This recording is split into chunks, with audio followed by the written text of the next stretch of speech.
I'm now heading up the coast to Ayr to find out about another man who brought tourists flocking to this part of Scotland. In the years immediately following the Second World War, people wanted to have a bit of fun when they went on holiday, and for that they turned not to Robert Burns, but to Billy Butlin. The whole idea behind the holiday camp was to provide an all-inclusive entertainment package at one location.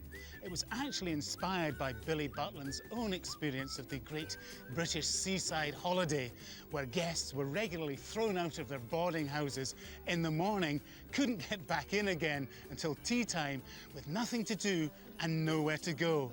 But soon that changed, and happy holidaymakers were pedalling to a brighter future.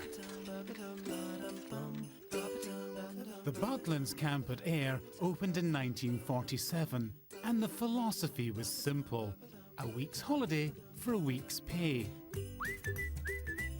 The original camp is long gone, replaced by a modern holiday park.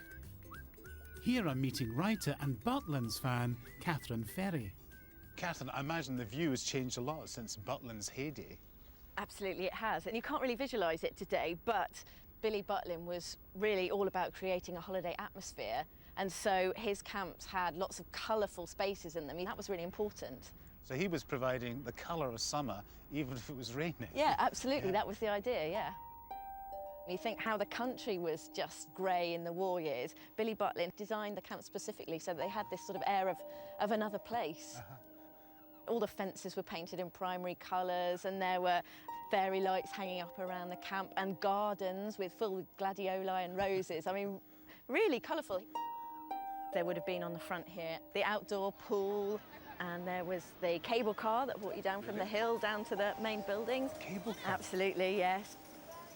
It was very much an attempt to try and make people feel like they'd left the everyday, workaday world behind.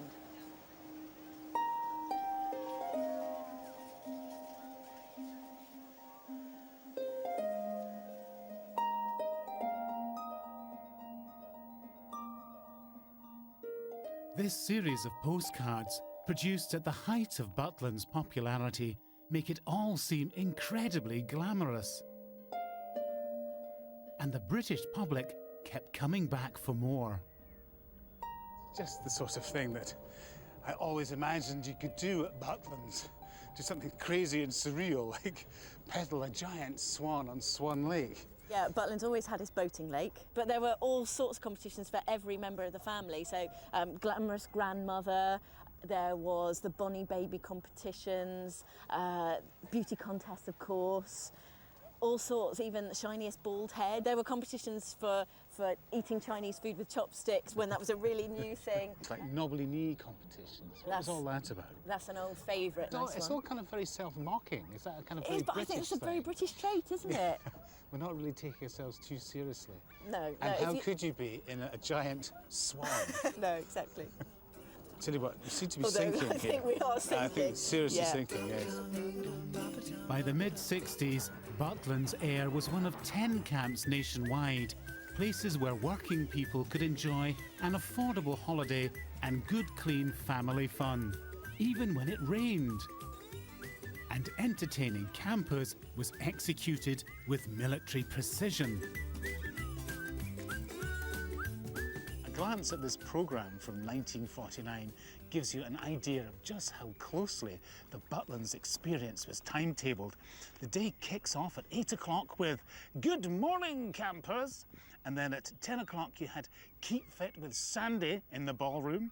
11 o'clock was Crazy Cricket or Hidey-Hi in the theatre, and at 2:15 was the Children's Mannequin Competition in the Quiet Lounge, which wouldn't have been very quiet. And then at 8:30 was the All-Star Wrestling Competition. 10:30, the Redcoats say ta-ta the new to departing campers, and at midnight, the Escape Committee met to dig a tunnel. Only joking. The people who were employed to bring holidaymakers out of their shells were, of course, the Redcoats. Their role was part organiser and part entertainer, responsible for keeping the fun and frolics going. Ian, if you could help me on with the jacket. I'll do the honours. Oh, thanks very much. This is the real thing, the real McGroarty Redcoats jacket. And to see if I measure up, I'm meeting Frank and Ian, who were Redcoats here at Ayr back in the day.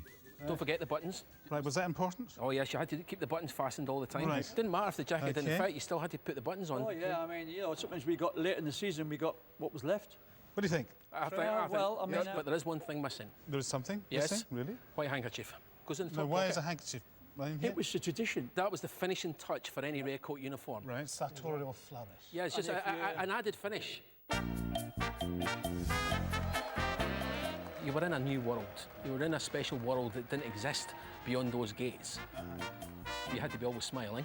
You were not allowed to walk past people and not say hello. You got a chance to do maybe a bit of performing as well. And being a Redcoat was seen as the first rung on the ladder to stardom. Des O'Connor and Isla St Clair started their careers at Ayr. Amongst many other famous names were Charlie Drake, Jimmy Tarbuck, Dave Allen, Rod Hull, H from Steps, and now, of course, Paul Martin. You ready for this? Go for it. Yep. This is my audition for the part of a Redcoat. Yep. Heidi hi. Ho-de-ho. Perfect. The man's a natural. Hi, Amy.